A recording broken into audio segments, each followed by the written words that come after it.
Драги пријатели и соработници, ви благодарам на тоа што имам денеска чест да зборувам на овој панел во името на оние кои што сакаме оваа заграда позади да ја нема и од невидливи во општеството да станат видливи. Сакавме овој втор настан во рамки на одбележувањето на 25 годишнината на фондацијата да го посветиме на една ваква тема, заради тоа што посветеноста на фондацијата на планот на зајакнување на правата и слободите на маргинализираните заедници датира многу одамна и сметавме дека е многу важно да еден меѓу првите настани биде овој на кој што ќе можеме навистина да разговараме низ личните приказни и низ вашите сведоштва за тоа каков е вашиот третман и состојба во општеството, да темата ја направиме актуелна во јавноста уште еднаш. Веруваме во општество во кое што се почитуваат основните човекови права, каде што граѓаните без оглед на својата припадност, родова, социјална и економска или сексуална ориентација, имаат можност целосно да учествуваат во граѓанскиот, културниот и економскиот живот. Веруваме во поддршката на немоćните и исклучените заедници, кои што самостојно ги остваруваат своите права.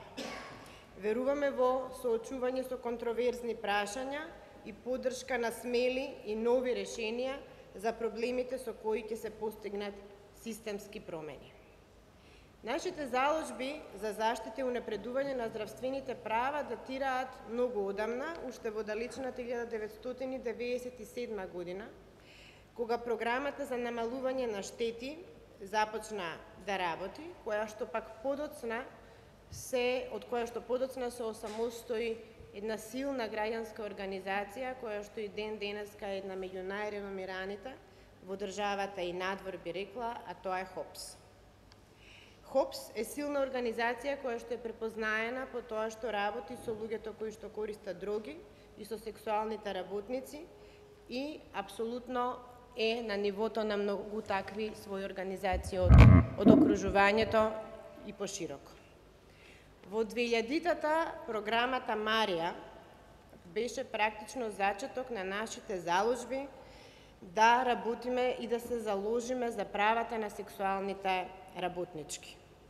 10 години подоцна, во заеднички напори со програмата за јавно здравје на фондациите Отворено општество, го помогнавме прераснувањето на неформалната група сексуални работници во граѓанска организација Стар, чии основачи се самите сексуални работници.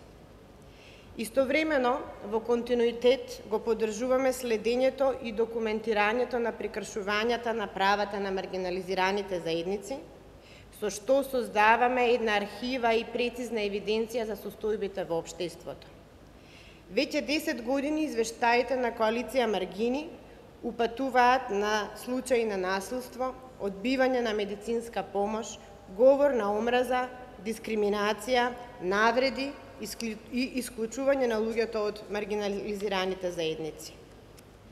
Преку активности за правно зајакнување, досега беше овозможено судско застапување на 22 лица кои користат дроги, на 13 сексуални работници, на 6 случаи за правно признавање на родот или деца на сексуални работници кои што се жртви на насилство и расна дискриминација и омраза кон транс лицата. Донесени се првите 2 позитивни судски одлуки за правно признавање на родот и успешна промена на личните документи на транс луѓето. Освен тоа, за сексуалните работници и луѓето кои користат дроги, годишно се обезбедуваат повеќе од 2000 правни услуги. Документирањето на прекршувањата на правата и останатите активности за поддршка на маргинализираните заедници, освен охрабрувањето на луѓето од овие заедници да преземат правни постапки за заштита на своите права, представува основа за системски промени во центарот на која се самите маргинализирани заедници. Среќни сме што можеме да речеме дека долгогодишната поддршка има и конкретни видливи резултати. Меѓу другите би споменала неколку. Министерството за здравство ги презеде обврските за финансирање на превентивните програми за ХИВ со буџет од 95 милиони долари. Не е доволно, но е еден значаен чекор напред во напорите и прифаќањето на она за што граѓанските организации се залагаа долго време. Развиени се 16 програми за намалување на штети од употреба на дроги и 8 програми за поддршка на сексуалните работници, а за малолетните корисници на дроги воспоставена е теренска програма за третман, грижа и реинтеграција. И тоа е за поздравување. Освен тоа, организирани се 5 викенди на гордост и постигнато е значајно зголемена видливост на ЛГБТ заедницата во Македонија. Во образовниот процес повлечени се од употреба 8 учебници со дискриминаторска содржина. И за сето ова се заслужни нашите партнерски граѓански организации кои што заедно со фондацијата во изминатиот период работеа на овој план. Знаеме дека посакуваните промени бавно се случуваат. И затоа нашата посветеност останува и понатаму и ќе продолжиме со поддршката. Сакаме да ги видиме зајакнати сите заедници, и на сексуалните работници, и на луѓето кои живеат со ХИВ, и на ЛГБТ заедницата, и на транс жените и мажите, и на луѓето кои користат дроги, и сите други кои секојдневно се соочуваат со стигматизација и отфрлање, само поради тоа што конзервативното општество не сака да препознае и да прифати различност. Сакаме да ги видиме и да ги слушнеме нивните самостојни барања за промени во законите и политиките кои ги уважуваат нивните потреби. Уште еднаш ви благодарам на довербата да ги споделите со нас вашите животни искуства. Искрено се надевам дека денешната дискусија ќе отвори нови канали на комуникација и ќе ги затврсти нашите заеднички напори да постигнеме уште повеќе на овој план. Благодарам. А сега во интерес на просторот... Фани, после кај завршам јас. Добра. Ке исклучиш. Ти благодарам, Фани. Почитувани. Навистина представува огромна чест и задоволство во име на сите панелисти, во име на коалиција Маргини, да ви се заблагодарам за вашето присуство денес на панелот, кој што ќе ги обедини излагањата во однос на состојбата со маргинализираните заедници, може би еден краток и историски преглед во рамки на оваа 25 годишнина. Да се биде дел од приказната за маргинализираните заедници, значеше секогаш да се заземе една поинаква позиција во гледањето, разбирањето и доживувањето на светот. Ова можност да се практицираат светогледите на маргинализираните групи, сметам дека е исклучително моќна политичка позиција. Тие нови светогледи ни овозможуваа и се уште ни овозможуваат критички да го наблюдуваме нашето општество, светот и неговите доминантни наративи. Свесни сме дека во маргините се крие огромен политички потенцијал и заради тоа ви благодарам Фондација Отворено општество што ни овозможивте да го користиме овој потенцијал во заедничката борба за подобар свет. Особено благодарам што не дигнавте раце и не го свртевте погледот од маргинализираните заедници, посебно кога многумина го правеа тоа. И во име на тоа, во име на сите нас, би сакале да ви дадеме еден скромен подарок.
Сега сме веројатно екипирани.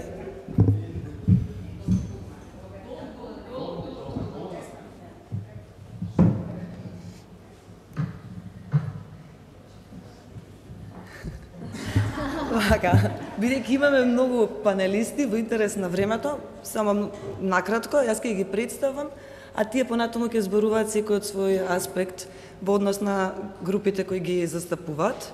Први имаме Елизабета Божиновска од ХЕРА, Асоциација за здравствена едукација и истражување. ХЕРА работи на многу теми во многу области.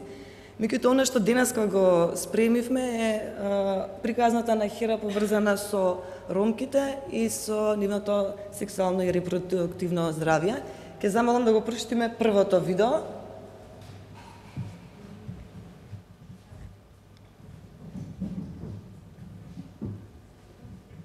Бев во државна болница.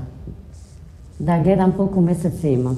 И таму ми кажат за цигани нема место овде. Треба да седите дома. И кажам, морам да дојдам у државна болница, зашто бремена сум. Треба да гледам колку месеци имам, за ногата ме бола многу. Он ми каже, за цигани немат овде. Дај ми книжка, книжка немаме. Не, епа идите дома, добро кажам. Сакам да знам, ке идам кај сакам да знам, тој ќе дојде кај зо мене, ке дојдеме пак у државна болница. Еди крши глата што правиш, сакаш кај мене, не сакам да дојде. И пак дојдев, сакам да знам. Овде ми примана докторот, не знам како се вика, 5 месеци, машко ми кажа дека имам, супер бев. И одитев дома, после ми едно недела бев у државна. Да идам у државна болница, сакам да знам, девојчице ме помогнеа таму да идам. И ме вика исто докторката таму, не ти примам, дај ми книжка. Кажам, немам книжка, без документи сум. Да имам документи, јас ке ти давам. Он не може, иди дома. Ја дојде пак, сакам да знам. Сакам да знам, не знам што правила овде, едно барајле, молба ништо. Те звонела, нигде веш да ти лажам, кај звонела. Па пак и одитев таму, у државна болница, ме прима едно пат. И више ми кажала таа у доктора државна болница да не дојдам таму више. Ајде пак си идев таму. Зашто многу се керварав, морам да идам похитно, не ме примал. И дојдев дома, лежам, а болки имам многу, не ме прима таму. Пунав 9 месеци. Дојдев кај сакам да знам, ми прегледа доктор, треба да хитно, треба да исидам у државна болница. Државна болница не ми прима. И после девојчица дојде со мене, каже, мора да прима оваа жена. Ме прима 3 дена само болница, повише не 3 дена, а мене не ми фаќа толку болките, не ми даде никој инекција. И јас седам, болки немам, поминала болките. И пуштеа дома, у 12:30 ми фатеа болките, ноги, и пак идав у државна болница. Не знам, 8 или 9 сати породила бебето. И така, ми форни таму горе у креветот. Имам машко. Иди дома, ми таму креветот, кажам добро. После ми даде некој инекција да се смирам, пак идам да барам ја инекција. Да се смирам, значи, многу болки имам за инат, 16 конци ми, не можам да кажам тој работи што ми правила, не ми давај, за цигани нема, за тебе кажа, за твој инат не ти давам, значи, зашто сум ромка ли? За ромите треба така помоќ, што нема документи, само сакам да знам, треба да помогнали. Сите државите треба да помогнат. Сите.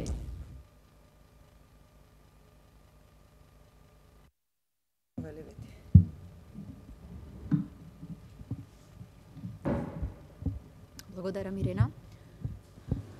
Добар ден на сите. Ова е само една од многуте приказни кои што постојат во секојдневието, секојдневно се соочуваат дел од ромките во Македонија.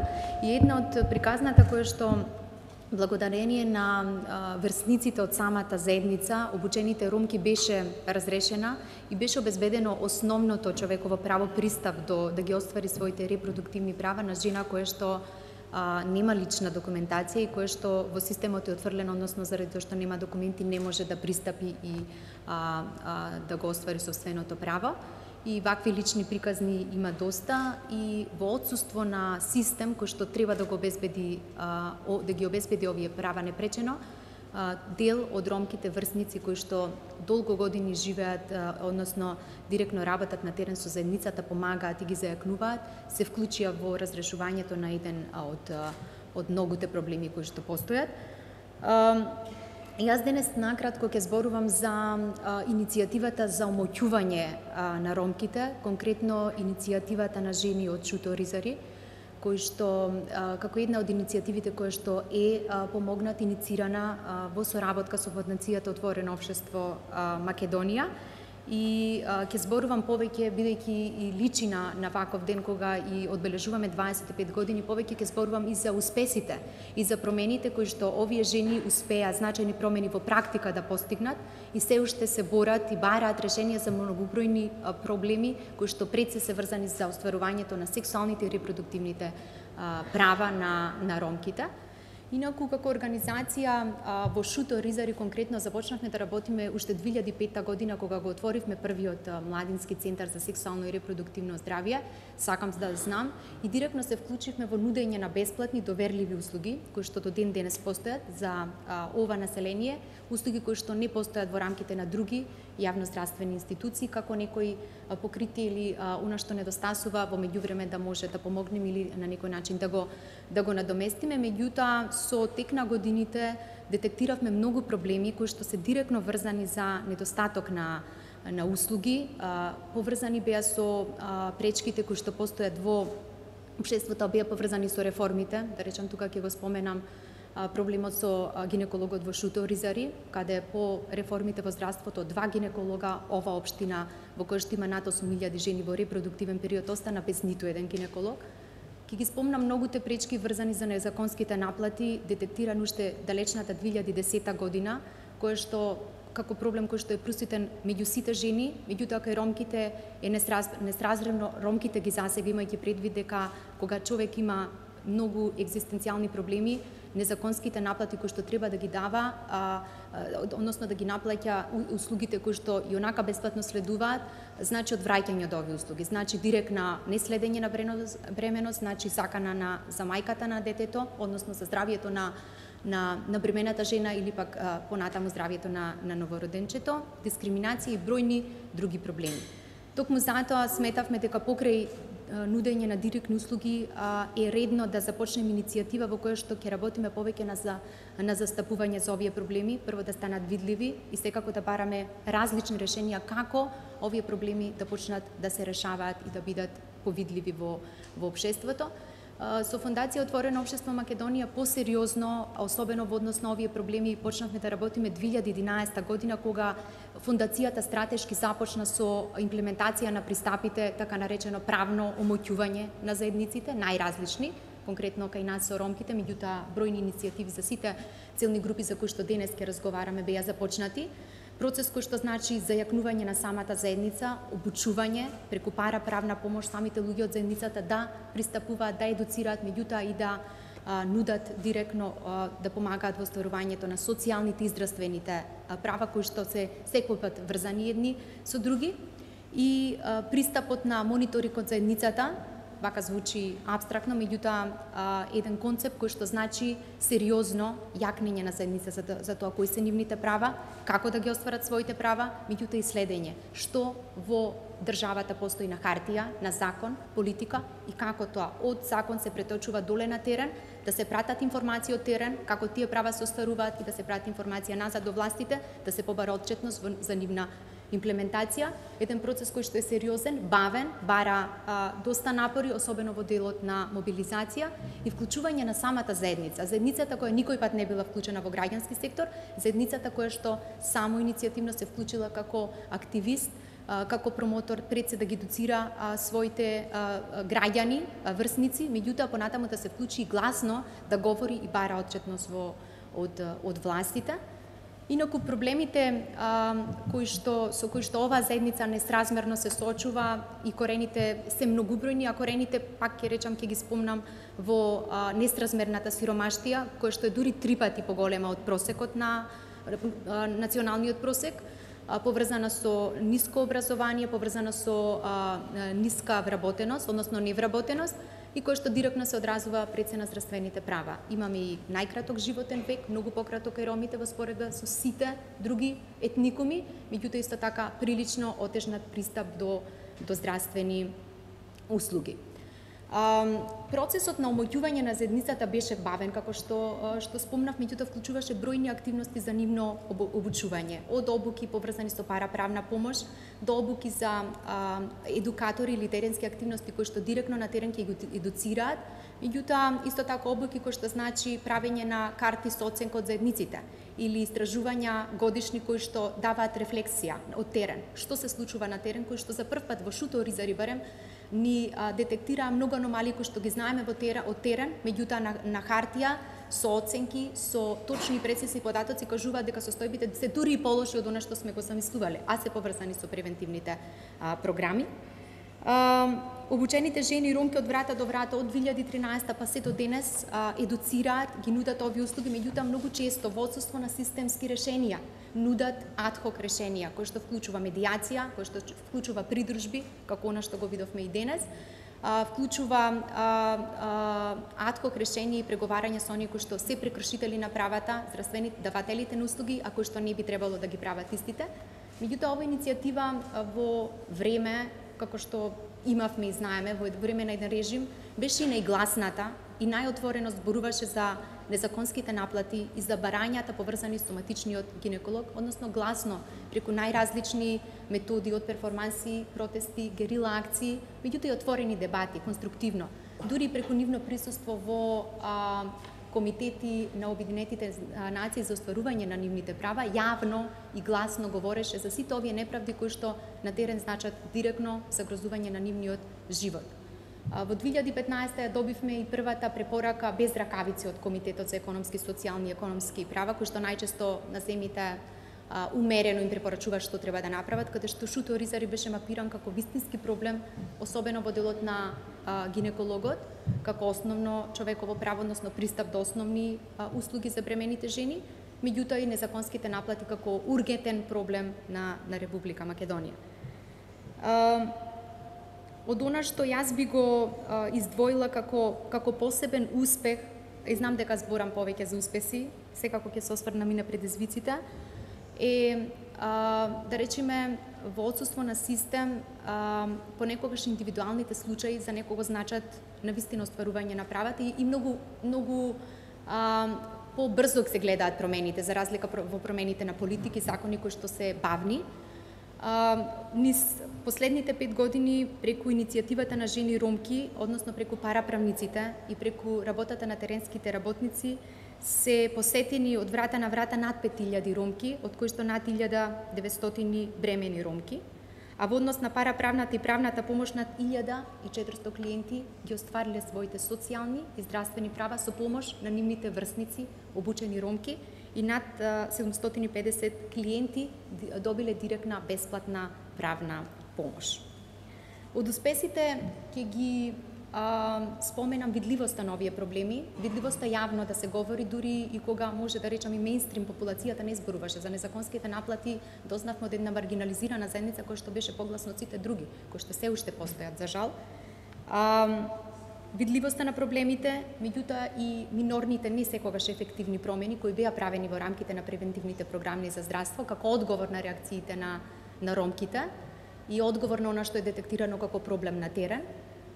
Меѓутоа исто така ќе ги спомнам и донесувањето на гинеколог во општина Шуто Оризари во моментот кога се промени власта, како неформална група која што прва беше повикана на диалог со владата и како резултат на бројните и гласни промени кои што се бараа како прва мерка која што се реализира оваа година, односно минатата година во Шуто Оризари, како еден од чекорите за разрешување барем на дел од проблемите со кои што се соочуваат. Ниту една од овие промени верувам дека немаше да се случи доколку не беше вклучена самата заедница, самите луѓе од самата заедница кои што гласно ќе го кажат тоа. И во оваа прилика морам да оддадам признание на фондацијата Отворено општество Македонија, која што е редок, ако не и единствен партнер, донатор, кој кој што инвестираше во маргинализираните заедници, меѓутоа инвестираше структурно, суштински, стратешки во нивно омоќување, преку низа стратешки мерки, кое што е суштинско, важно и мислам дека голем број од овие процеси никој пат немаше да се случат ако тоа не беше чекор кој што стратешки беше осмислен од самата фондација. За нас фондацијата од секој пат била партнер и сојузник, не донатор, затоа што ни помогна да колку што може ни сите овие процеси да се даде видливост на оние кои што се невидливи, гласот на оние, да се слушне гласот на оние кои што се на маргините, меѓутоа и да се слушне гласот директно од нив и тие да бидат на првото место кои што ќе ги кажат и проблемите, ќе ги побараат промените. Бројни предизвици остануваат, бројни, суштински, во ова поле, особено во делот и кај ромките, меѓутоа и генерално, остварување на репродуктивни права за жените во Македонија. Останува фактот дека ние сме лидер земја со највисока доенечка смртност, лидер земја во која што се прекршуваат правата и во која што се нужни итни, суштински, структурни решенија, некако досега адхок мерки на краток рок. И тоа е предизвик со кој што сите ние треба и работиме и секако да продолжиме да работиме. Може би повеќе во иднина како партнер на здравствените институции, кој што ќе побара одржливи системи на вклученост на заедницата, меѓутоа и одржливи долгорочни промени, имајќи предвид дека во овој момент ние имаме, и тоа е факт, особено оваа година го видовме, ние имаме руиниран здравствен систем. Ние имаме здравствен систем без експертиза, компетенции и сериозна визија за долгорочни промени. Започнавме процеси минатата година со фондацијата да понудиме експертиза, меѓутоа и стратегија базирана на докази како дел од овие прашања може да се променат и може би ги надминавме нашите чекори како граѓански организации, затоа што гледаме дека ќе треба да се вклучиме посериозно ако сакаме одржливи промени, меѓутоа и промени кои што на долг рок ќе дадат резултати. Јас тука ќе завршам, само ќе им сакам исто така да се заблагодарам и да им честитам на жените од иницијативата на Шуторизари, кои што сите овие години, особено последните две, беа храбри, беа ретко храбри, им прекосеа на властите, меѓутоа и не се поколебаа секогаш кога некој ќе им задзвонеше на врата со закана по нивните семејства, дека некој ќе биде избркан од работа, да молчат и да ќутат за нивните права. Мислам дека тоа не ги поколеба, беше храбро и е за поздрав. И верувам дека ќе имаме уште многу години заедничка работа и промени. Ала ви на сите. Ти благодарам, Бети. Мислам, навистина е фасцинантно кога ќе можеш да направиш една рефлексија во годините наназад и разбираш колку многу работи поминале и колку многу всушност промени се случиле. Следен е Гливер Чанов од Стар. Исто така, мислам дека Стар е единствен колектив на сексуални работници на Балканот или на Балканот. Но пред да го чуеме Гливер, ќе го замолам второто видео.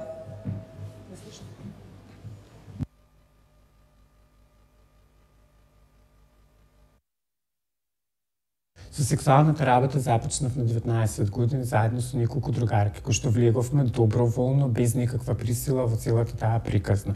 Првенствено почетокот не беше целта парите, но после месец дена сватив дека тоа е работата што ја сакам, ме исполнува едноставно професијата која би ја работела до крајот на мојот живот.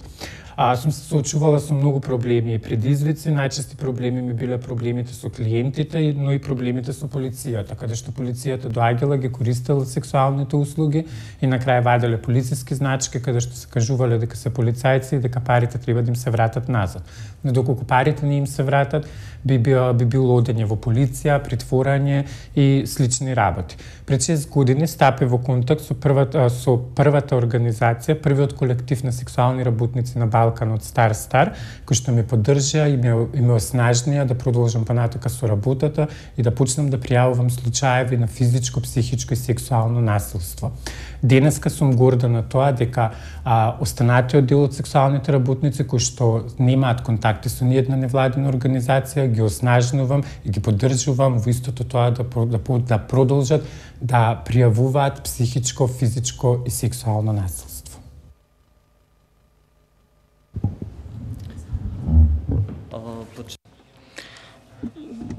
отворено општество Македонија, почитувани колеги од другите невладини организации, почитувани гости. Од самото видео може да ја забележите и улогата и значењето на Сдруженијето на граѓани Старстар, кој што практично допринесе, еви од самиот пример може да видите да една жена, сексуална работничка, отворено зборува за незината работа, меѓутоа и за сите проблеми кои што настануваат од самото работење. Меѓутоа ова немаше да се случи доколку во далечната 2007 година од едно активистичко движење на сексуални работници заеднички не одлучија и не собраа храброст да започнат една иницијатива со една заедничка цел, односно да ги унапредуваат и промовираат правата на сексуалните работници, се до 2010 година, кога поднесоа иницијатива за влез во Централниот регистар на Република Македонија. Секако тука тоа беше со огромна поддршка на Фондацијата Отворено општество Македонија и практично беа заведени како Сдружение за заштита на правата на маргинализираните работници Старстар. Меѓутоа тоа беа само почетоците. Денеска дел од вас сигурно знаат колкаво е значењето и каде е Старстар. Старстар е денеска дел од граѓанското општество. Старстар е здружение кое што е препознаено од целата заедница на сексуални работници како прв колектив на сексуалните работници на Балканот. Пред се тоа се должи затоа што самите сексуални работници се дел од управниот одбор на Старстар, дел од извршниот одбор на Старстар. Заедницата на сексуални работници се оние кои што креираат програми, кои што креираат активности со цел за се постигнат главните цели кои што ги имаат претходно осмислено и кои што се приоритети за целата заедница на сексуални работници. Односно тоа се унапредување и почитување на правата на сексуалните работници, заштита од насилството кои што секојдневно го доживуваат и секако подобрување на нивниот здравствен, социјален и правен статус. Доскоро Старстар делуваше само на локално ниво, меѓутоа одскоро почна да мобилизира и други сексуални работници во два региони во Република Македонија, односно југоисточниот и југозападниот дел на Македонија, вклучувајќи Гостивар, Тетово, Струга, Струмица и Гевгелија, каде што практично им се возможи на сите сексуални работници, без разлика на сексуална ориентација, на пол, на етничка припадност, на родов идентитет, да едноставно се вклучат пред се во активности на Старстар, а од друга страна и да ги надградат нивните капацитети во насока на на сами да се застапуваат со цел да ги подобрат нивните работни услови.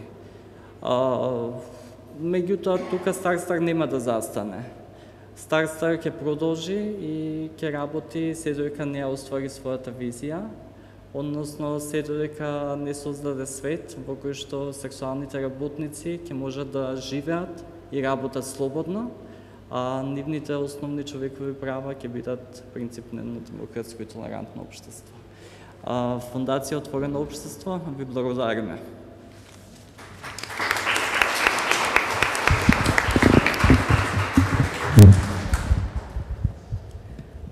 Често зборуваме за ЛГБТ заедницата, но мислам дека и во рамки на самата заедница на лесбијки, геи мажи, бисексуалци и транс луѓе, самите трансродови луѓе или транс луѓето имаат поспецифични проблеми и предизвици кои што се соочуваат.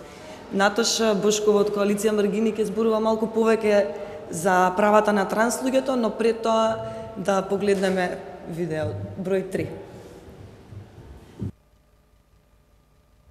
Здраво, јас сум Тео и доаѓам од мал град од внатрешноста на Македонија. Кога ќе дознаеш за себе дека си транс, мислиш дека ти пишува на челото и дека сите знаат околу тебе.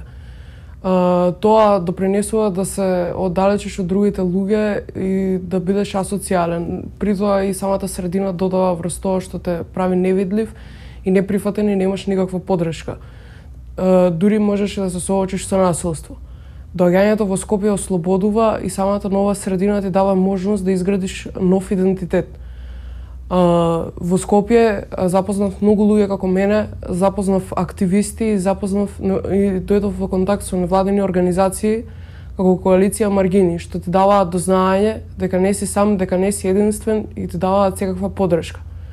Сега, јас помагам и се трудам да поддржам се повеќе транс луѓе кои се поранливи од мене, затоа што единствено битно е да знаат дека не си сам.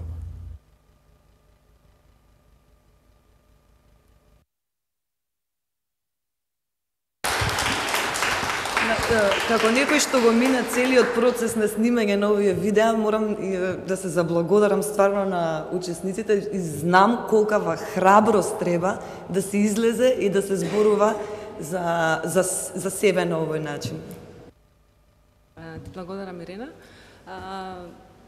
Тео кажа се во една минута за она што јас сакав да зборувам.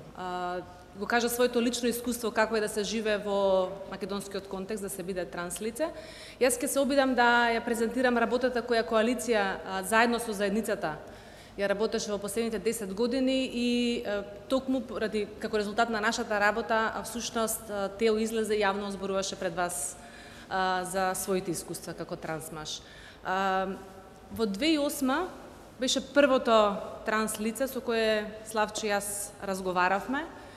И всушност од тогаш датираат нашите активности каде што ги издвоивме транс луѓето како посебна група во рамките на ЛГБТ заедницата за која што треба да се занимаваме, односно ги препознавме посебните потреби и проблеми на оваа заедница и ги кроевме своите активности во насока на адресирање на овие проблеми, надминување на предизвиците и промена на политичкиот и правниот контекст.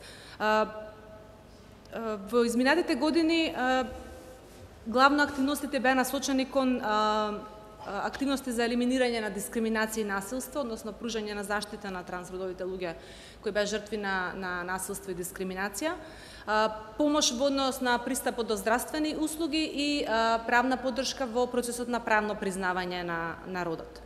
Родовиот идентитет отсуствува од законската рамка и ако не сте видлив во законот, невидливи сте и во препознавањето на насилството, препознавањето на дискриминацијата и во таа смисла и соодветната заштита. Коалицијата упорно работеше на тоа да овие луѓе станат видливи и нивните проблеми станат видливи пред институциите, бидејќи трансродовите луѓе отсуствуваат од извештаите на институциите. До пред некоја година отсуствува и од медиумите. А битно е за сензитивизација на општата јавност, за зголемувањето на видливоста да медиумите ја пренесат вистинската порака, ги пренесат вистинските проблеми на трансродовите луѓе, не само делот на патологизација или сензационалистичко представување на луѓето кои одлучиле да транзитираат и да го променат, односно медицински да го потврдат родот. Еве денес се наоѓаме непосредно пред усвојувањето на новиот закон за заштита од дискриминација, каде родовиот идентитет е влезен како основа за заштита од дискриминација. Се надеваме дека како таков ќе биде усвоен и тоа можете делумно да си го припишеме и на нашата заложбата на заедницата низ годините, дека покрај сексуалната ориентација битно е и покрај родот како основа за заштита од дискриминација да и родовиот идентитет биде вклучен, на кој начин би се признала заедницата и специфичните форми на дискриминација со кои се соочува транс заедницата. Вториот проблем е, го спомнав, пристапот до здравствени услуги. Во Македонија отсуствуваат здравствени услуги скроени според потребите за медицинско потврда на родот, значи промена од операции, хормонска терапија, па и диагностицирање, кој за жал се уште е дел од меѓународната класификација на болести. Пореметување на родовиот идентитет, односно транссексуалноста е диагноза врз основа на која овие луѓе обезбедуваат медицински услуги. Како и да е, во Македонија отсуствува стручен тим, отсуствува соодветни здравствени услуги за да луѓето, оние кои што сакаат и можат, да го поминат и тој процес. Транс заедницата е една хетерогена заедница и не сите луѓе кои се дел од оваа заедница сакаат, имаат потреба и можат да го поминат тој медицински процес, па затоа е битен и процесот на правно признавање на родот, да е достапен за сите луѓе кои се идентификуваат различно од полот назначен при раѓање, што не мора по дефиниција да значи дека овие луѓе мора да се подвргнати на медицинска интервенција. Така што можам да кажем дека активностите на коалиција низ годините се голем дел фокусирани на ова прашање. Во Македонија не постои закон со кој јасно ќе се регулира процедурата за правно признавање на родот. Како кај оние кои единствено само се идентификуваат со полот, во род различен од полот назначен при раѓање, како и оние кои што го поминале целиот процес на медицинска транзиција кон посакуваниот род.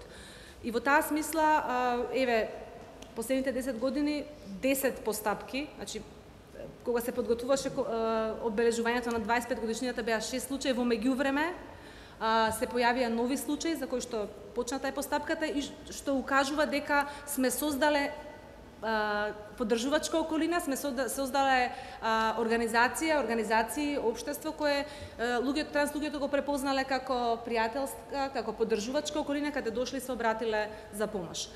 Во воведното излагање беа споменати двете успешни пресуди за две транс жени минатата година во септември, но сметаме дека ова не е доволно за да го реши проблемот со другите транс луѓе, со луѓето кои не поминале комплетен процес на медицинска интервенција.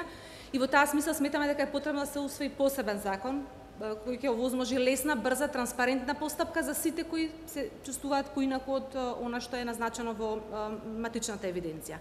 Морам да споменам дека покрај овие пресуди на домашно ниво имаме постапки пред Европски суд за човекови права, кои очекуваме дека ќе одлучи до крајот на оваа година и преку оваа постапка се надеваме дека судот ќе го адресира не само индивидуалниот проблем на транс лицето кое ја поднесе жалбата, но ќе го адресира проблемот на сите транс луѓе, дека недостатокот на ваква законска рамка е потребно за решавање на проблемите и на другите транс луѓе.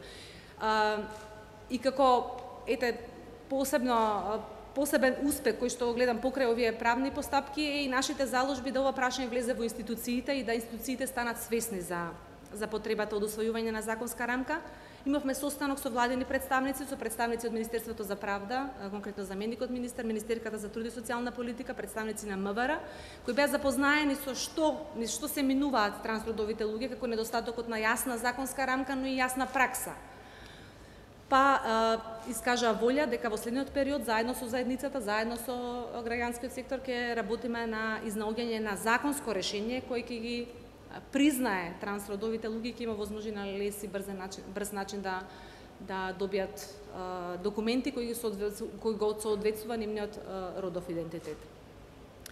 И секако ова немаше да биде можно без поддршката на фондацијата која од сам почеток ги препозна потребите на транс заедницата како посебна група во рамките на ЛГБТ заедницата.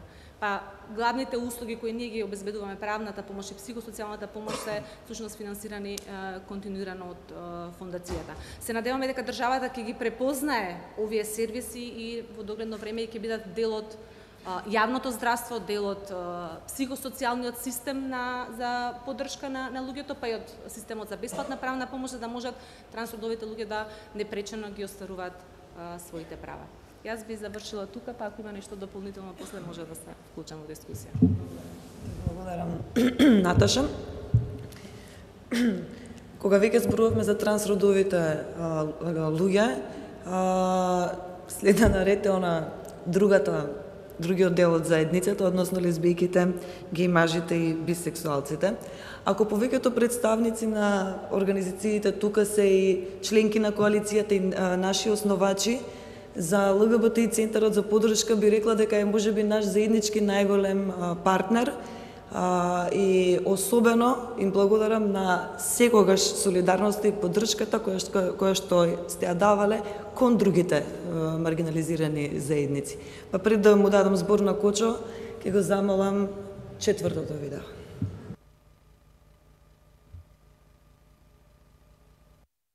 Балканот е хомофобична околина. Македонија е една од оние држави во кои владае хомофобија. И јас со дискриминација се запознав на млади години во средно училиште, каде што секојдневно ми беше страв да одам во училиште и се чувствував виновно заради тоа што сум геј. Подоцна во животот запознав многу хетеросексуални пријатели, кои веќе не ми се пријатели, од причина што нивните хомофобични другари им имаат забрането да се дружат со мене. Пред неколку години наидов на LGBT Support центарот, каде што запознав брилијантни луѓе, споделивме приказни, споделивме искуства и заедно работиме и ќе работиме на проекти кои ќе направат Македонија помалку хомофобична.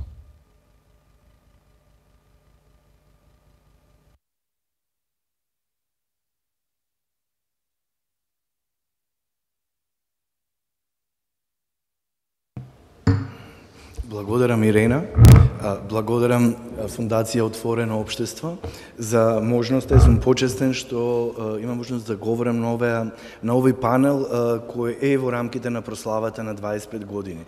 Ова го кажувам затоа што LGBT движењето мислам дека е нераздвојиво и испреплетено со Фондацијата Отворено општество, затоа што уште од самиот почеток првата поддршка која во тоа време МАСО се викаше организацијата, ја доби МАСО и јас како активист, јас повеќе ќе зборувам сега за активизмот, за активистите и организациите,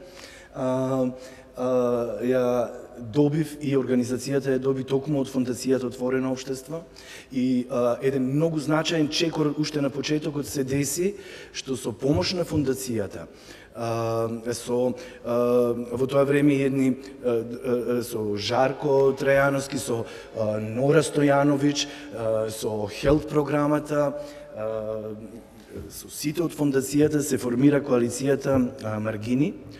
Тогаш се викаше Коалиција за сексуални и здравствени права на маргинализирани заедници, многу важна точка ова беше од LGBT движењето, затоа што многу брзо, кога ние почнавме со видлив активизам за LGBT луѓето, нас ни дојде режим.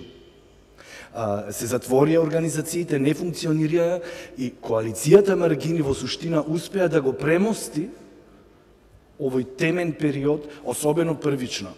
Првично беше многу страшно, затоа што се наеднаш се сруши и тука коалицијата остана како една точка која држеше темата, колку можеше во тоа време, активна и не држеше сите нас активни, а Фондацијата и не држеше со надеж дека има како да се бориме. Во тоа време не можевме ниту да објасниме и во Брисел, јас се сеќавам со Фани и со се, не можевме да објасниме каков режим нас почна да ни се случува. Ние не бевме ни свесни затоа што и претходно не се имавме соочено со таков режим и со таков вид на практикување на власт во Република Македонија. Во тој темен период јас морам да го споменам, да ја споменам поддршката на Фрик банда, писмо до едно непознато другарче, една изложба која се деси во момент кога немаше ништо друго, се беше национално, традиционално и сакавме да наоѓаме начини како некако во јавноста да има и поинаков глас и Фондацијата тука беше клучна во поддршката да можеме тој глас да го артикулираме и да биде таму некаде за и оние луѓе кои можеби се во други средини, во многу помали средини и немаат допир до организации, активисти се, да знаат дека не се сами. И мислам дека тоа беше најважната порака и најважната работа која Фондацијата за ЛГБТ и заедницата успеа да ја одржи сите овие години во живот. Она што мислам дека, што сакам уште една во однос на организациите и активизмот, е многу темниот период и агресивниот период кој го преживеевме после тоа, нападите, протестите пред обвинителство, едноставно во еден момент се чинеше дека дури нема светло на крајот на тунелот, но го пребродивме сето тоа. Морам да кажам дека тука Фондацијата одигра една исто клучна улога со една своја линија за поддршка која е и сега активна и сега ќе биде исто клучна пак за ЛГБТ заедницата, а тоа е поддршката на неформални групи, мали организации. Затоа што ако зборуваме за маргинализирани заедници, ние зборуваме за луѓе кои навистина немаат пристап до многу услуги, сервиси и се она што означува што треба едно општество да го даде. Особено кога зборуваме за донатори, обично во Македонија се многу големи со големи проекти каде што маргинализираните заедници со своите мали организации или неформални групи едноставно нема пристап. И тука е клучна улогата на линијата која успеа да обезбеди и се уште ја обезбедува Фондацијата Отворено општество за мали организации, неформални групи, а тоа ќе биде е клучно и денес и ќе биде во иднина, верувам, затоа што нашите напори одат кон децентрализација, односно воспоставување на инфраструктура на локално ниво која ќе може да комуницира со локалните власти, со централните власти, во исто време да обезбеди поддршка за заедниците, за луѓето кои живеат во овие мали места. Јас немам многу да зборувам, тука ќе завршам. Ако има прашање, секако ќе одговорам или можеме и да дискутираме. И уште еднаш, навистина благодарам Фондација Отворено општество и се надевам на уште многу подолгорочна соработка.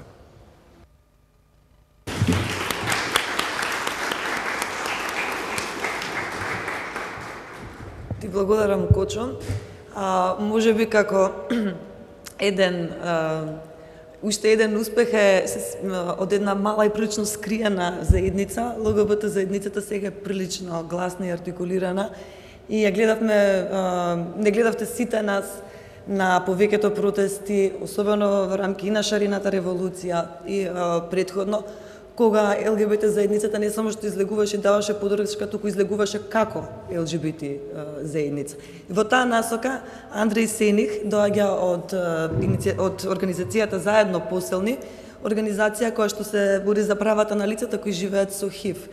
Поправим ако грешам, меѓутоа јас мислам дека една од највидливите, можеби највидлива манифестација на вашата работа, на резултатите од вашата работа е токму видеото кое ќе го видиме денеска, односно пред неколку години веројатно беше невозможно да чуете или да видите лице со ХИВ кое ќе зборува за сопствениот живот, а денес го имаме тоа барем на видео.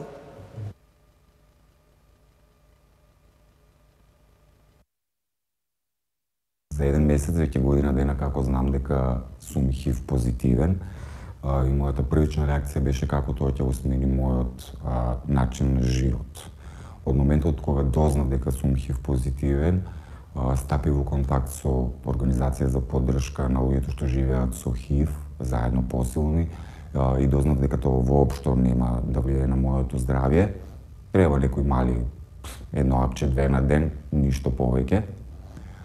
А со самото тоа што стапи во контакт со нив, дознав и дека не сум сам, дека има многу поголема заедница во Македонија на луѓе кои што живеат со ХИВ позитивен статус. Лично не сум имал негативни искуства со тоа што, откако знам дека сум ХИВ позитивен, но има недискреција и дискриминација, посебно по институциите во државата. Кога имаш потреба за нешто, ако се знае твојот статус, тогаш многу потешко се добиваат и информации и служби што ти се потребни. Во Македонија мораш да го криеш статусот, бидејќи во самиот момент кога се дознава твојот статус, ти веќе не постоиш како личност. Имам среќа што мојата фамилија ме поддржува, а уште повише што има и други луѓе како мене, со самиот тој факт што знам дека не сум сам, знам дека со поддршка од другите, заедно сме посилни, се може, значи не е проблем да се има ХИВ позитивен статус, мали само промени на животот, но се може.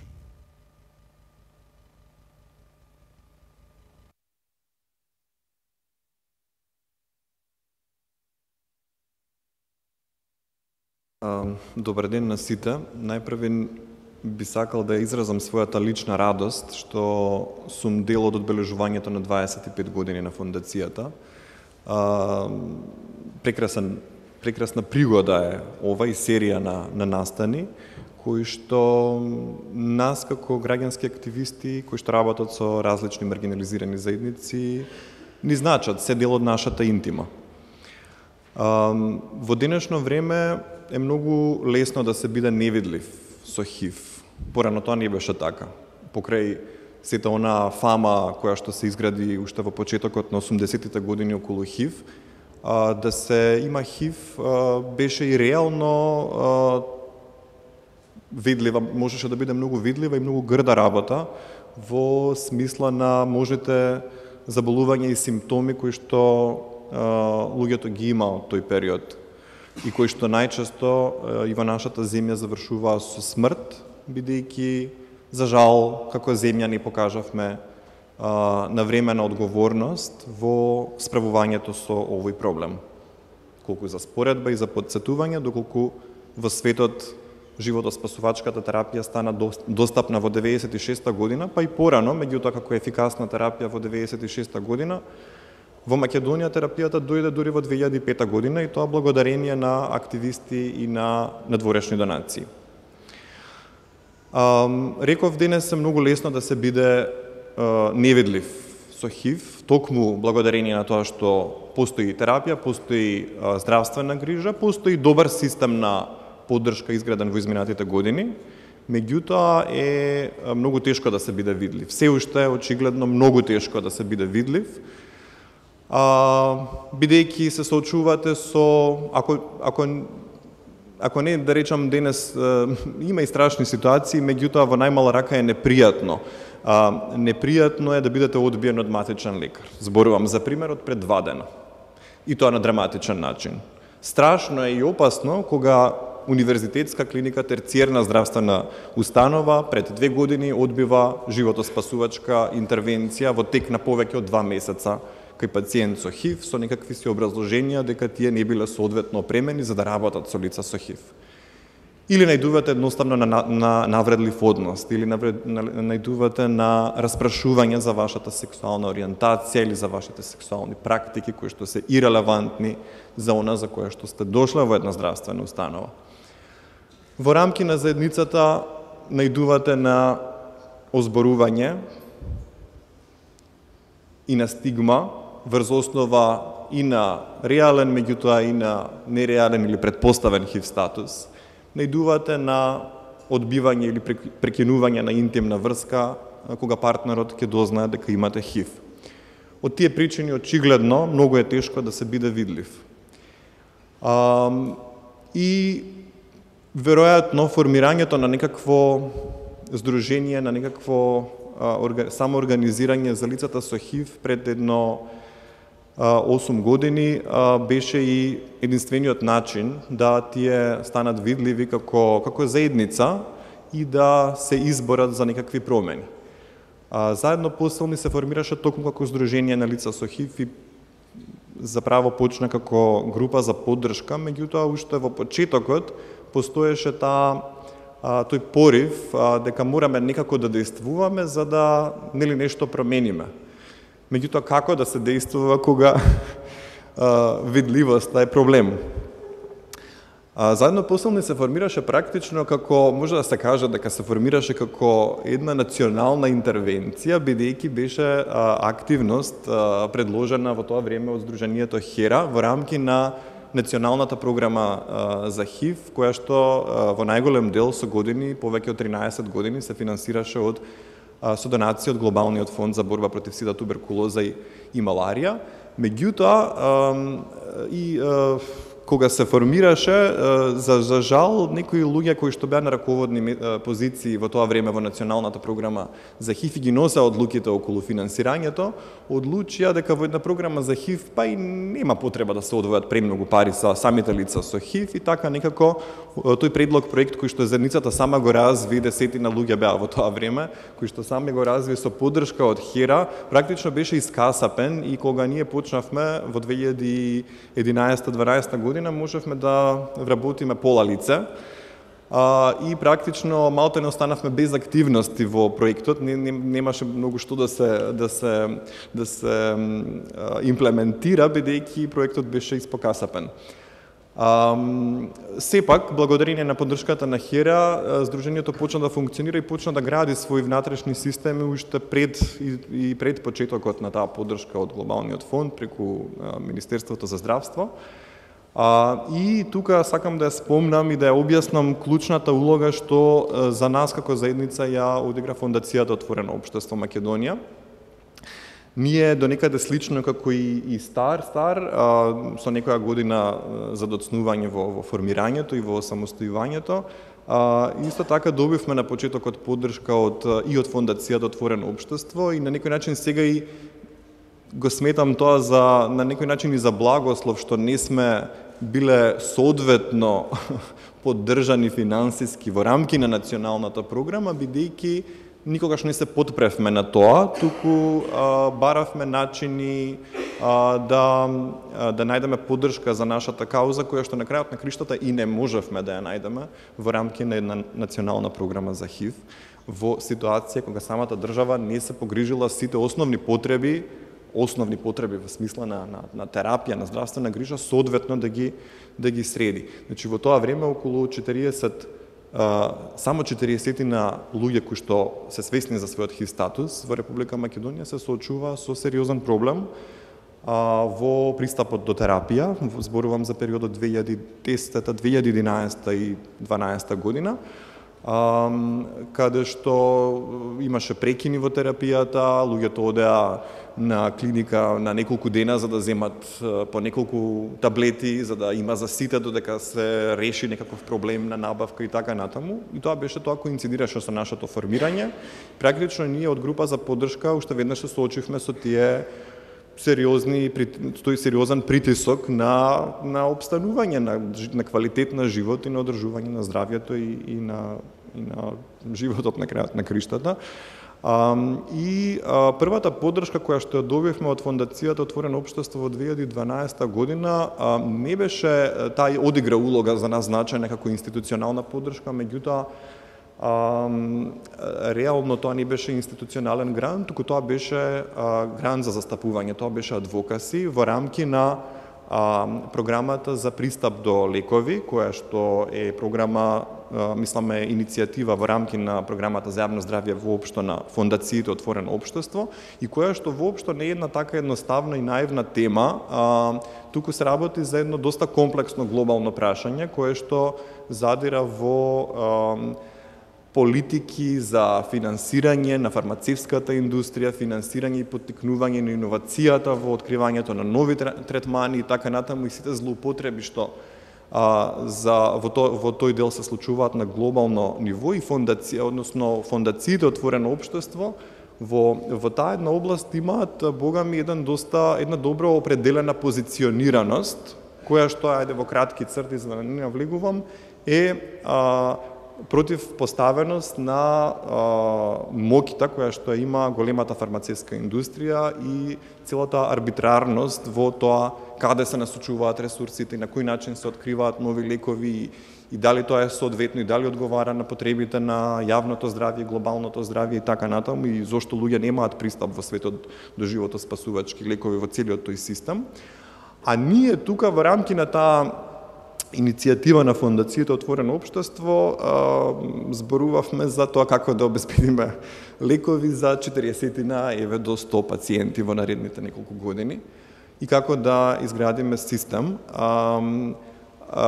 во ситуација кога не зборуваме за еден, не зборуваме за два, не зборуваме за 3 лека, туку се работи за третман кој што подразбира да бидат достапни повеќе од 10-15 различни лекови за толку мал број на пациенти.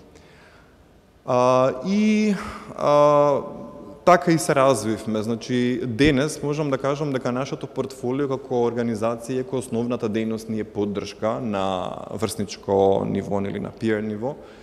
Сепак нашето портфолио како организација и денес е повеќе во доменот на застапување. Таму имаме најмногу активности, таму имаме и најмногу финанси и најголем дел од нашите активности се во тоа поле. Можам да кажам дека системот на обезбедување лекови и политиките за обезбедување лекови во Република Македонија не ги решивме и немавме капацитет за тоа, меѓутоа постигнавме многу значајен напредок во делот на терапијата за ХИВ, кој што се одрази со неколкократно зголемување на буџетот одвоен за терапија во периодот од 2012 2012 до 2013-2014 година и понатаму продолжи со тенденција на зголемување, значително се зголеми бројот на достапни тераписки можности и на современи тераписки можности и замена на постари и понеквалитетни лекови со понови лекови и при сето тоа оној систем, не систем до кој што успеавме некако да дојдеме, кој што исто можам да кажам дека е се уште активистички од страна на институциите и можам да кажам дека терапијата за ХИВ за жал се уште не постои саглам систем, меѓутоа тоа е поширок проблем. Можам да кажам дека се уште институциите кои што се одговорни за тоа лековите ги обезбедуваат така на мускули. Меѓутоа не се случило со години наназад да има недостиг на лекови и она што е најважно, реков, има квалитетни лекови и има доволно опции за да можат да се обезбеди соодветна терапија за секој поединечен пациент. И реков тука, и она што е исто така важно во целата таа работа е дека во целиот тој систем Република Македонија е земја која што драстично помалку средства троши за антиретровирусна терапија во споредба со сите земји од регионот, а во однос на достапните тераписки опции доволно еднакво парира на регионот. Во таа насока ние постигнавме некои непосредни цели и потреби кои што беа горечки за заедницата на луѓе со ХИВ, но истовремено на некој начин мислам дека макар малку придонесовме и во остварувањето на една поширока стратегија, барем тука на локално ниво, која што ја има фондацијата Отворено општество на глобално ниво. И сега кога ќе се навратам уште еднаш на видливоста и невидливоста, сакам кратко, сосема уште на еден аспект да се осврнам, а тоа е на видливоста, односно невидливоста на ХИВ и на луѓето со ХИВ во рамки на заедницата на геј мажи и други мажи кои што имаат секс со мажи. Ова е нешто кое што мислам дека се уште јавно доволно не го имаме дискутирано и доволно адресирано на соодветен начин. Во Република Македонија денес, ако има една група или една заедница или популација која што може да се издвои, каде што ХИВ представува особен проблем, тоа е заедницата на геј мажи и воопшто популацијата на мажи кои што имаат секс со мажи. За волја на вистината, сите овие програми развиени низ годините, почнувајќи од она што го поддржа со harm reduction програмите Фондацијата Отворено општество, благодарение на сите тие програми денес можеме да кажеме со голема сигурност дека ние имаме контрола и одржуваме контрола на и го држиме ХИВ на страна од групите корисници, значи лица кои што инјектираат дрога и сексуални работници, жени сексуални работници. Меѓутоа имаме горечки проблем кај заедницата на геј мажи и други мажи кои што имаат секс со мажи со преваленца, стапка на инфекција од над 5%. Ова се најнови податоци и се уште не објавени, меѓутоа сметнам дека нема потреба да се чека нивно официјално објавување, затоа што ситуацијата е доволно сериозна. И нема да навлезам сега во дискусии, сакам само да го отворам како проблем. Ова бара континуирано ангажирање, многу повеќе стратешко мислење, многу повеќе креативност од нас како граѓански организации кои што работат на овие прашања, и од сите партнери кои што се заинтересирани или ги поддржуваат овие каузи. Сакав само да го потенцирам тој аспект кога веќе зборуваме за невидливоста, дека лично сметам дека за жал токму невидливоста на ХИВ и во рамки на заедницата, зборувам за геј заедницата, е веројатно еден фактор кој што за жал влијае на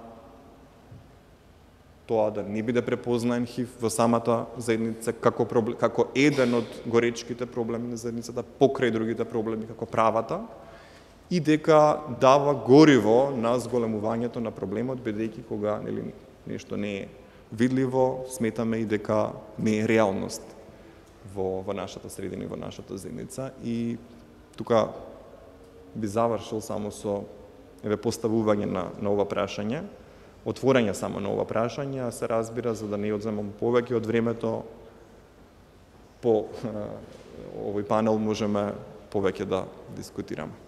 Благодарам. Благодарам.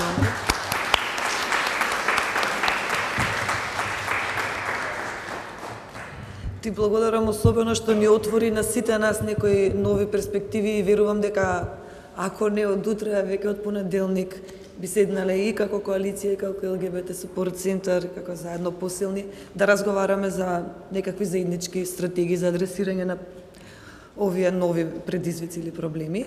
И за крај, Владко Деков од најстарата организација овдека на панелот.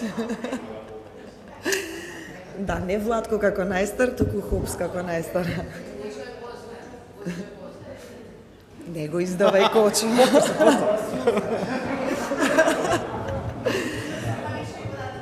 Да. Но пред да му дадам збор на Владко Деков, ќе го видиме и последното видео за денес.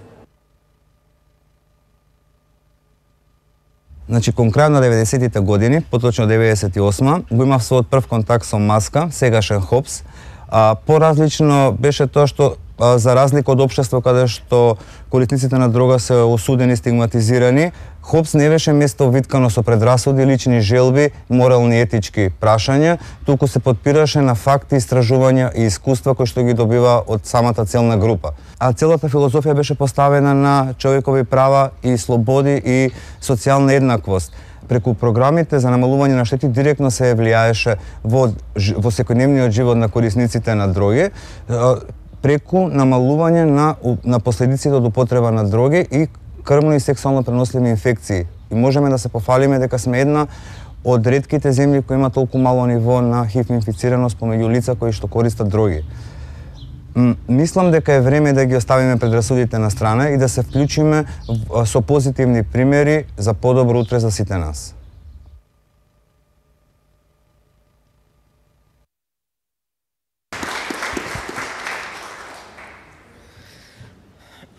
Добродојдовте од моје име, од името на Хопс. Значи, мене ми падна честа да зборам во името на мојата организација, најстара. Не знам дали сум постар од Кочо по година, тоа не е ни битно воопшто.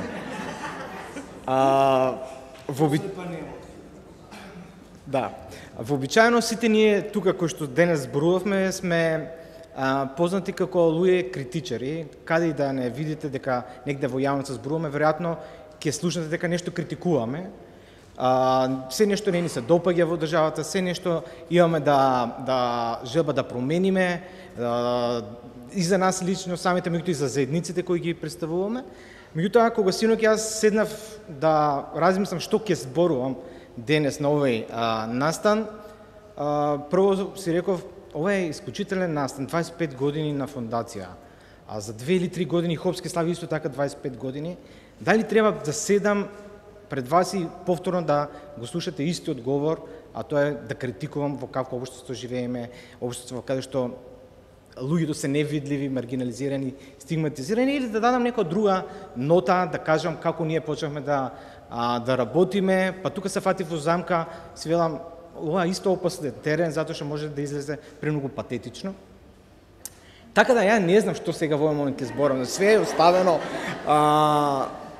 како ќе ми работи мозокот. Меѓутоа знам само едно, дека Хопс немаше да постои и јас немаше денес да ставам пред вас и да зборувам доколку не постоеше Фондацијата Отворено општество Македонија. Фани уште на самиот старт кажа дека програмата за намалување штети од употреба на дрога, односно тоа е таа озлогласена програма за размена на стерилна опрема за инјектирање, значи ние сме тие кои им даваме игли шприцеви на корисниците во Скопје и во Македонија, доколку не постоеше фондацијата. Имено во 95-та година на покана на фондацијата во Македонија дојдоа Жан-Пол Грунт, тој е еден од најголемите експерти и човек наш учител во однос на програмите за намалување на штети, човек од Холандија, кој што не крие, кој е професор на факултет и не крие дека употребува дроги секојдневно и тоа најразлични типови на дроги, што се сомневам дека некој професор тоа ќе го стори кај нас во Македонија. Се уште сметам дека сме далеку од таа состојба, меѓутоа затоа пота. И вториот човек беше Душан Нолимал, кој во тоа време беше, мислам дека беше директор на Институтот за јавно здравје од Лјубљана, од Словенија. Тие направи едно истражување кое го крстија хероинска епидемија во Македонија. И не случајно го крстија, така затоа што при неколку месечниот престој во Македонија, истражувајќи ги клучните проблеми на луѓето кои што употребуваат дроги, увидуваат дека во Македонија корисниците на дроги употребуваат дрога на многу ризичен начин. Дека користат исти игли шприцеви, дека немаат појма за видовите дроги и дека употребата на дроги, посебно на хероинот и на некои други опијати, почнува да се зголемува вртоглаво.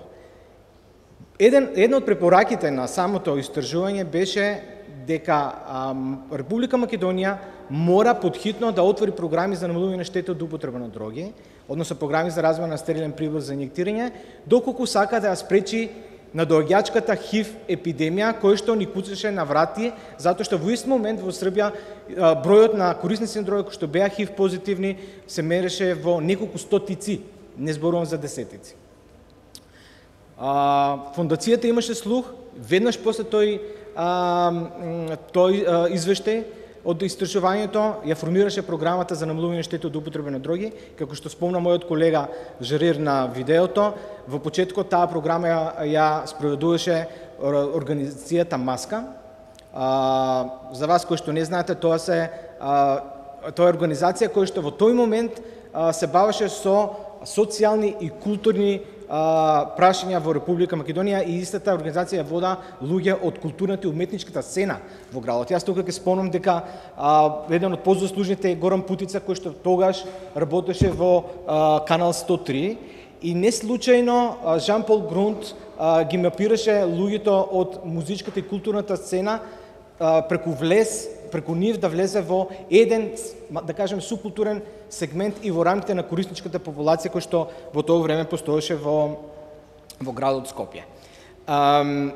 После тоа, 97 година, всушност, самата програма се нарекува Опции за здрав живот и после Маска се формира ХОПС, како посебна организација во 1999 година, па еве од тогаш до денес ние сме тие клучните луѓе кои што ги спроведуваме програмите за намалување на штети во Република Македонија. Во овој момент негде има околу 16 програми во 13 градови во нашава земја. Од таа историска перспектива погледано, јас никогаш не очекував дека ние ќе имаме програми за намалување на штети и во градчиња кај што имаме со 17 или 20 илјади жители, меѓутоа да, ние успеевме благодарејќи пред се на фондацијата, а понатаму и на Глобалниот фонд за борба против ХИВ/СИДА да отвориме толков голем број на програми и да имаме најниска стапка на ХИВ помеѓу корисници на дроги во регионот. Меѓутоа, тука сакам да го спомнам контекстот во кој што ние успеавме на некој начин тоа да го направиме. Јас се сеќавам на на многу настани, меѓутоа ќе спомнам еден или два. Тука е Кочо и кога те видов преска ми текна. Значи, тоа беше еден настан на кој што имаше и политичари. До мене седна, тоест преку мене до столчето, јас веќе бев дојде на настанот, Кочо се уште не, седеше една пратеничка, и веднаш ме праша, ти од која организација доаѓаш? Јас спомнав, јас доаѓам од ХОПС. Овие со наркомани веше работа. Да. И во тој момент доаѓа Кочо, седнува до мене и партеничката само направи вака, стана и се премести на другото столче понатаму. Јас стварно не знам дали она стана заради тоа што јас доаѓам од ХОПС и значи работам со гадните наркоманчишта или заради Кочо кој што беше веќе аутиран геј. Може би заради двајцата. Морам да додадам. Тогаш на сите конференции јас и ти седевме заедно.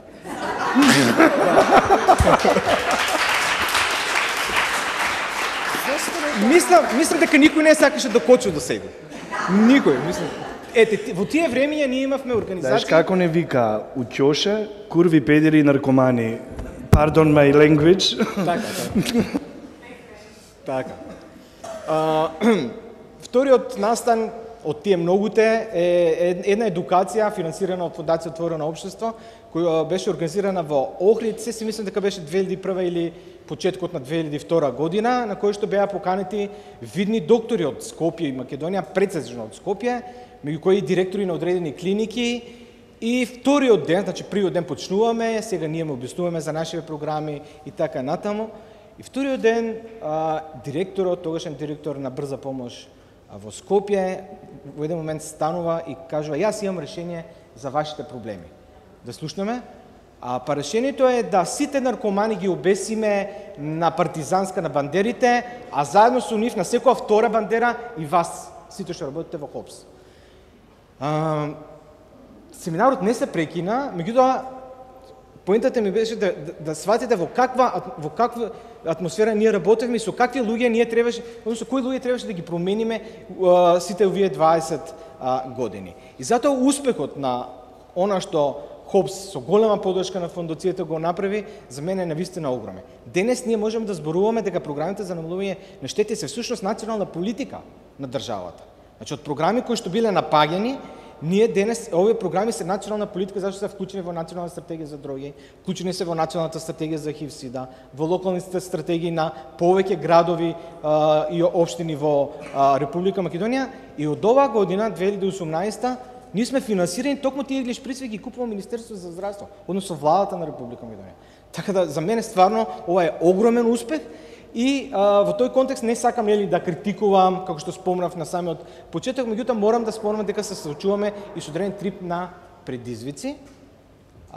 ХОПС нема завршена својата мисија.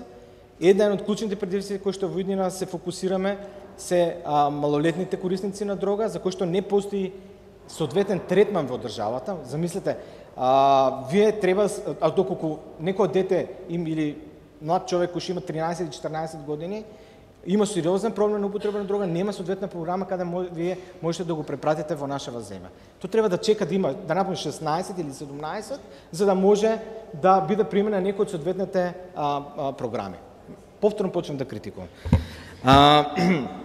И на крајот сакам да спомнам дека во овој момент во ХОПС работат негде повеќе од 30 луѓе, доктори, социјални работници, но се уште срцето на организацијата ја чинат и луѓе кои што употребуваат дроги. Значи, нашиот принцип од секогаш бил дека мораме да ги вклучуваме луѓето кои што употребуваат дроги и ние го почитуваме тој принцип ништо за нас без нас самите. Во овој момент имаме 8 луѓе кои што употребуваат дроги, а се вклучени во програмите на организацијата ХОПС и уште една работа на која што сме посебно горди, а кој што можеби дел од оваа публика денес не знае, тоа е дека во 2010 година ја добивме наградата за ХИВ-СИДА и човекови права, награда која што ја се доделува на една организација во целиот свет, ја доделува Human Rights Watch и канадската правна мрежа за ХИВ-СИДА, и тоа ни е уште една обврска повеќе да продолжиме она што фондацијата пред се го зацрта далечната 95-та година, а ние од 2007 па нааму ја презедовме таа идеја. Благодарам.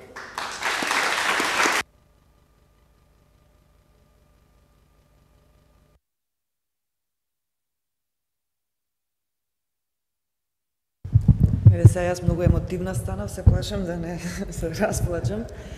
Имаме уште околу 30 на минути, така што ако има некој прашање, коментар, сега е време. Сакам да...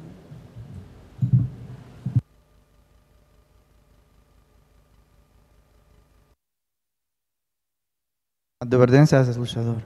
Значи, првото прашање ми е за го наменувам на господја Ирана Цветковиќ. Значи, 50.000 граѓани во државава, скоро со сигурност за сите може да се каже дека им се блокирани сметките, и јас мислам дека со самото тоа и они се маргинализирани.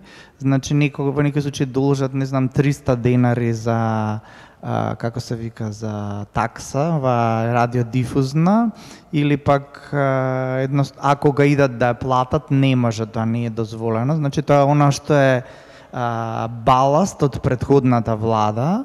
Оваа влада тоа до сега не покажува никакви знаци дека сака да го реши. Дали мислите дека можеби бисте требале да иницирате како коалиција една организација која што ќе се грижи за луѓето кои што се отфрлени под политички причини, чисто заради тоа што го зборуваат, го мислат или го пишуваат. Мислам дека ова убедливо најголемата група, сите држави и околни... Ви благодарам, имате друго прашање за друг? Да, се радам само... Ќе морам да ги скратам. Да, само дозволете да довршам. Не, ќе мора да бидете многу краток и да ги поставите. Ова прашање го разбрав, ќе ви го одговориме. Имате за некој друг од учесниците? Да, добро. Повелете. Значи, второто прашање, се извинувам, мислам имав нешто друго да прашам, али бидејќи сум прекинат, ќе ве прашам на коктелот. Значи, другото прашање ми се однесува на господинот Андреј Сених. Значи, нашиот устав ги гарантира приватноста и нарушувањето на приватност е казнливо. Како се справувате со тоа што се распрашувате, мислам, кој имал секс со кого? Тоа е во суштина приватна работа. Знам дека во други држави, дури да е на штета на зголемување на ХИВ зависниците, тоа не е дозволиво. Мислам дека кај нас никако се прогледва низ прсти, и дали никогаш сте имале никакви проблеми со законодавството во оваа насока. И последната ми е на господинот Владко Деков. Значи, дали планирате да ги сензибилизирате политичарите, бидејќи често пати, еве како што рековте, често пати за изборите, ако е десницата, најчесто ќе ги замрат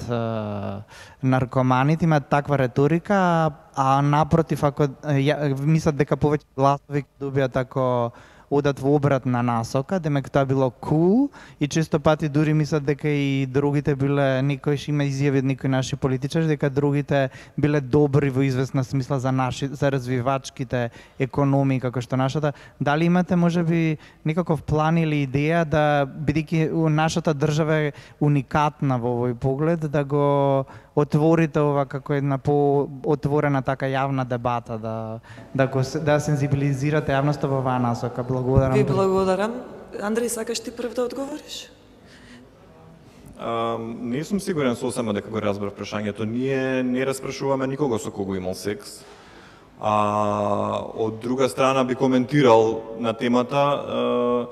Да, приватноста е гарантирана, ама на хартија. Можам да зборам од нашето искуство како здружение и се она што со кое што се соочуваме и го документираме, тоа е дека многу често на луѓето со ХИВ им се прекршува приватноста, многу често информацијата за ХИВ статусот излегува од здравствена установа, и тоа на многу несоодветни начини, мислам, пред присутна јавност во чекална и така натаму. За жал, луѓето ретко се охрабруваат да ги искористат постоечките механизми за заштита на своите права, затоа што до некаде поради, да речам, страф од дополнително изложување на нивниот ХИВ статус и нарушување на нивната приватност, меѓутоа и за жал тоа до некаде се покажува и како оправдано, бидејќи тие неколку случаи кои што и се одлучиле да покренат постапки преку постоечките механизми, за жал не добиле соодветно санкционирање на таквото прекршување на правата на приватност. Да, во право сте, политичарите се многу значени за минување и на политиките, нели, меѓутоа и на праксите. Така да во тој контекст ние се трудиме многу повеќе да работиме со политичарите сега во овој нов контекст на државата, затоа што тука морам да нагасам изминатите 7-8 години нам ниту еден политичар, ниту еден настан не ни доаѓаше. Не ни одговара на основни прашања, на договорени средби не доаѓа и така натаму. Минатава година имавме една конференција на која што веднаш ни дојде Министерката за труд и социјална политика и публиката после 10 години не знаеше како да се однесува на самиот настан на кој што вие имате од една страна министерка или представник на владата, висок представник. Така да, и ние стварно, после толку години на некомуникација, треба се вратиме на почетните лекции, како бевме учени пред 15 на 20 години, токму благодарејќи на обуките тренинзите кои што ги организираше Фондацијата Отворено општество, и да ги пременуваме тие техники, затоа што во меѓувреме ние ги заборавивме, ништо не функционираше во државата. Во однос на контекстот тоа што зборувате дека треба да се бави со бизнисот со дрога, предпоставам дека тука мислите прецедно на канабисот за медицинска употреба. Значи канабисот за медицинска употреба е легализиран во Република Македонија и секој еден, без оглед дали тоа е политичар или некој член на невладин сектор, значи секој граѓанин на Република Македонија може да се бави со тој бизнис. Нашата цел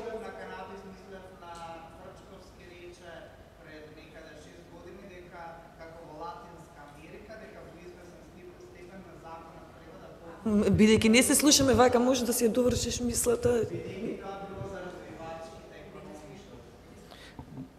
Да, добро.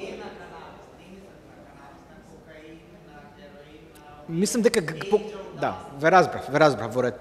Значи мислам дека вие погрешно ги имате разберано Фрчковски, затоа што ниту една земја во светот не е легализирана ниту една друга психоактивна супстанца од оние кои се ставени на листата на забранените супстанции на според Обединените нации, освен канабисот. Така да претпоставам дека зборувал и за канабисот, затоа што имате голем број на примери во светот, една од нив е да кажеме Уругвај, каде што луѓето можат самостојно да одбљудуваат одредени стебла за лична употреба. И ние лично сметаме дека тоа е добар модел, меѓутоа не значи дека треба да го преземеме само туку во соодветните услови во кои што функционира македонското општество, треба да изградиме соодветен модел, затоа што она што функционира во Уругвај можеби ќе најде на одреден тип на пречки кај нас. А зошто го поддржуваме тој модел? Затоа што сега и ден денес и покрај тоа што имаме либерализирање на канабисот за медицинска употреба, вие ако отворите дневни вести ќе видите дека нема ден да нема вест дека има рација од страна на полицијата и дека луѓето се затварат за еден или за два џоинта. Ние не можеме да останеме на страна кон овие полициски пракси и сметаме дека тоа дефинитивно треба да се промени, затоа што се уништуваат животи на млади луѓе. Тие луѓе треба да одат во затвор на 16, на 17, на 18 години и после ние чекуваме дека ќе градиме здрава или одговорна младина. Младина не се одгледува во затвор, младина се одгледува надвор од затворот. Дали имаме друго некое прашање или коментар? Да, ќе ви одговорам. Вие на секој настан ме прашувате и ми додавате нови групи со кои што би можела да работи коалицијата. Ви благодарам на тоа, но коалицијата работи на сексуални и здравствени права на маргинализирани заедници, а за сите групи кои што вие сте ни ги препорачале, постојат илјадници други организации кои што ги застапуваат нивните права. Сега ќе замолам, се извинувам, не би сакала, ако има друг некој да се јави за прашање или коментар, тогаш ви поканувам.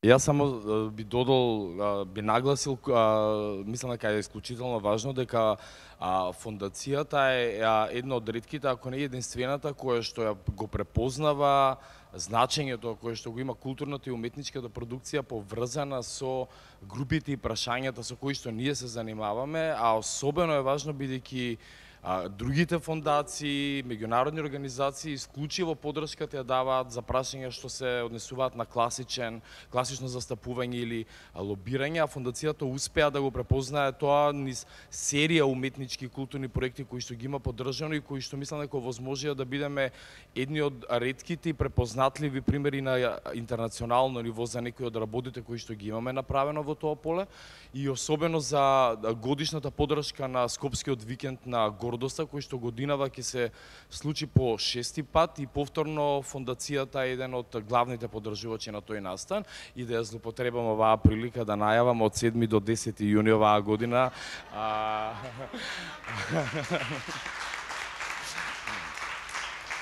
спремајте се за најдобрата програма во Македонија, што сте ја виделе. Мислам дека после повели Алекс.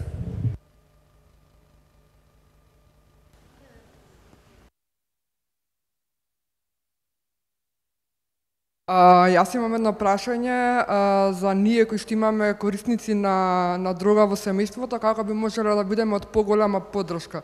Зашто не знаме дали имам предрасуди или тоа е испреплетено со грижи и некои стравови заради недоволна информираност и ме интересира како можам да бидам од поголема поддршка.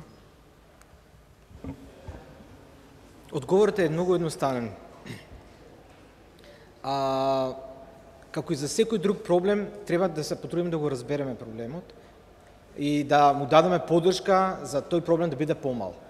Тоа е кој што можете вие да го направите како член на семејството. Сето останато треба да го дозволите да го направат соодветни стручни луѓе за проблемот кој што постои во семејството, дали тоа ќе биде психолог, психијатар, социјален работник, доктор и така натаму. Меѓутоа, она што најмногу се бара од вас е да вие се вклучите во тој процес на поддршка за решавање на проблемот. Тоа е сосема доволно.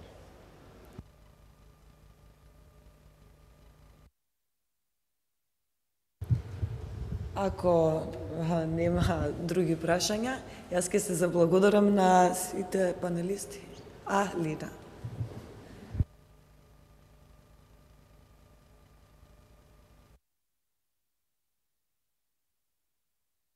Ден на сите.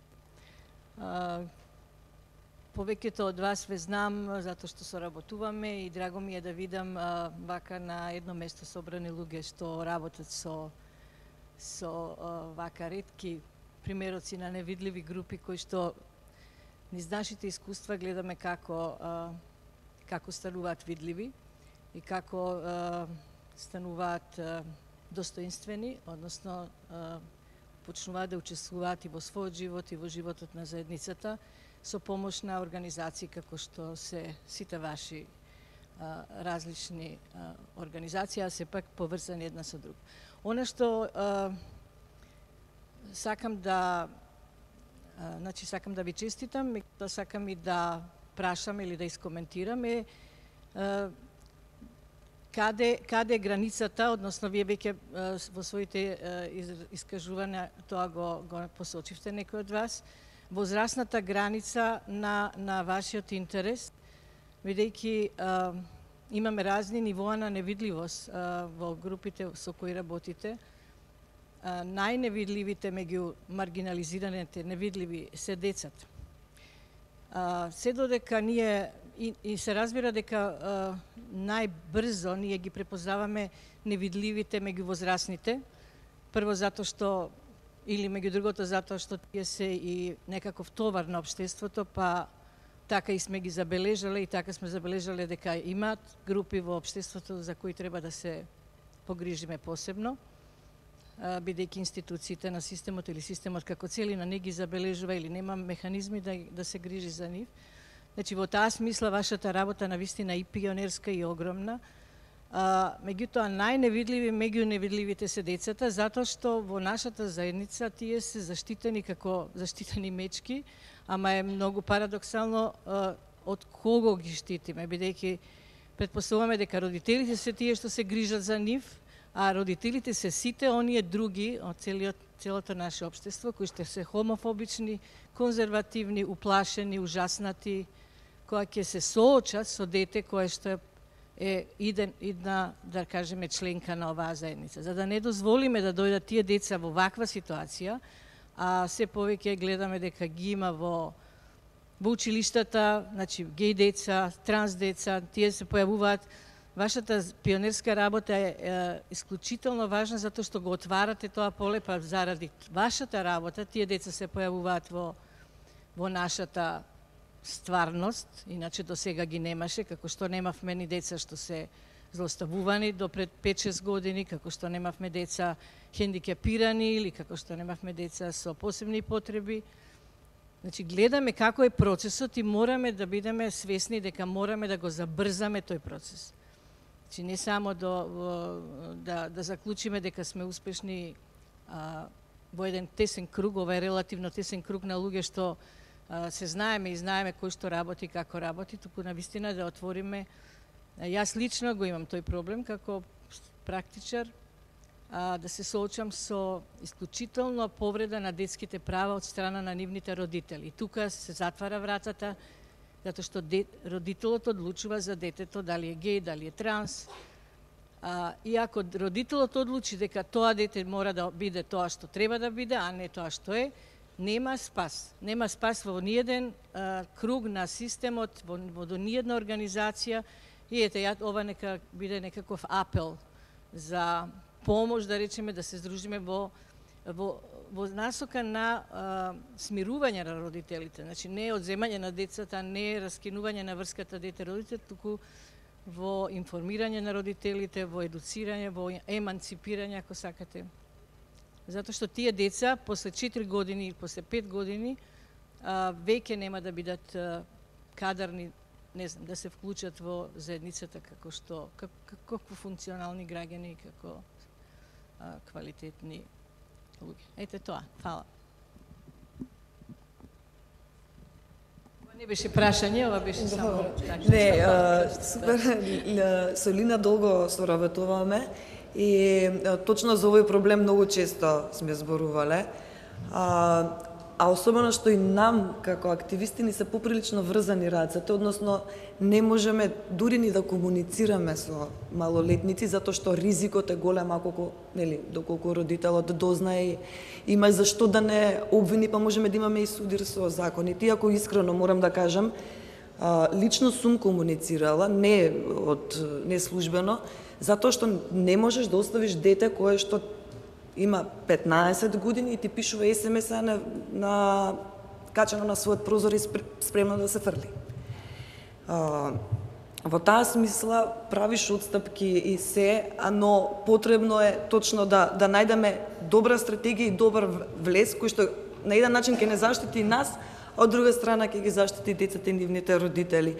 И она што сега почнуваме да го правиме е почнуваме да работиме и заедно со Лина, и заедно со активот на стручни служби од средни училишта, да работиме во училиштата, да на тој начин системски да ја отвориме оваа тема и преку таа работа, преку работа со училиштата, да стигнуваме и до децата и до родителите. После 2 години работа со едва, знае Лина како буквално од задна врата, скришно, без никој да дознае, едва и најчесто и не пуштаа во училиштата.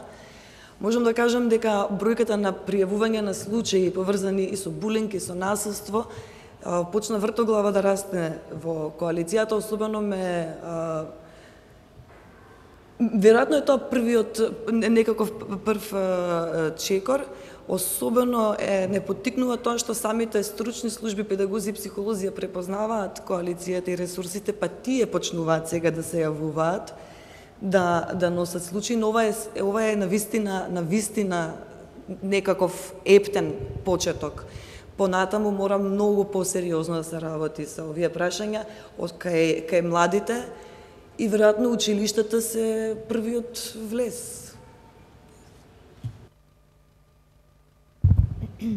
Јас само ќе дополнам за важноста од воведување на сеопфатно сексуално образование, кое што десетина години го зборуваме јавно, колку е значајно, колку е важно, по можност од 0 возраст, меѓутоа кој што треба по правило и според доказите да започне од градинка. Од градинка, основно училиште, средно училиште, факултети, односно се она што значи и едукативна програма која што нуди поддршка, нуди информации, нема хомофобични содржини, нема содржини кои што стигматизираат и образовен кадар кој што едноставно поттикнува прифаќање на сите различности, креира некоја отворена средина во која што луѓето ќе можат, односно децата, ќе можат отворено да разговараат, меѓутоа и да се обратат до стручни лица, да ја добијат соодветната поддршка, и тоа е еден од начините на кој што преку системот индиректно може да делуваме во семејствата каде што децата се соочуваат со сериозни проблеми. Мислам, ние во моментов ги имаме во училишта сериозно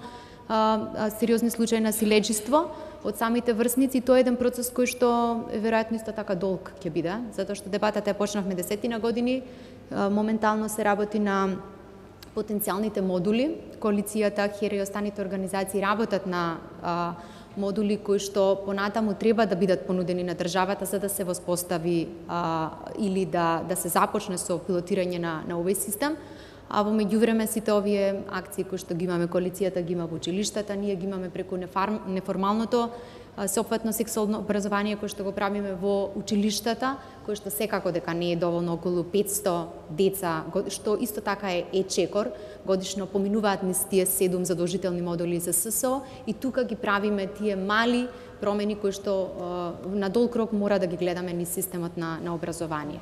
Конкретно и тоа за сите теми, значи за сите маргинализирани заедници, од училишниот процес, од правата поврзани со корисници на дрога, лица кои што инјектираат дроги, сексуални работнички, сите оние кои што се клучни засегнати популации, меѓутоа и до ЛГБТИ лицата и останати маргинализирани заедници. И уште една поинта тука мислам дека особено важна, за жал ги гледам учебниците какви се на стручните работници во Македонија. Значи сериозна реформа која што ќе подразбира чистење на сите содржини кои што содржат ненаучни податоци, кои што не информираат, туку стигматизираат, и тоа исто така еден чекор кој што паралелно треба да се прави, затоа што овие мали реформи ќе бидат мали и стручните, практично ние имаме една мрежа на луѓе стручнаци кои што практично ги немаат основните информации за да ги помогнат на децата на овие теми.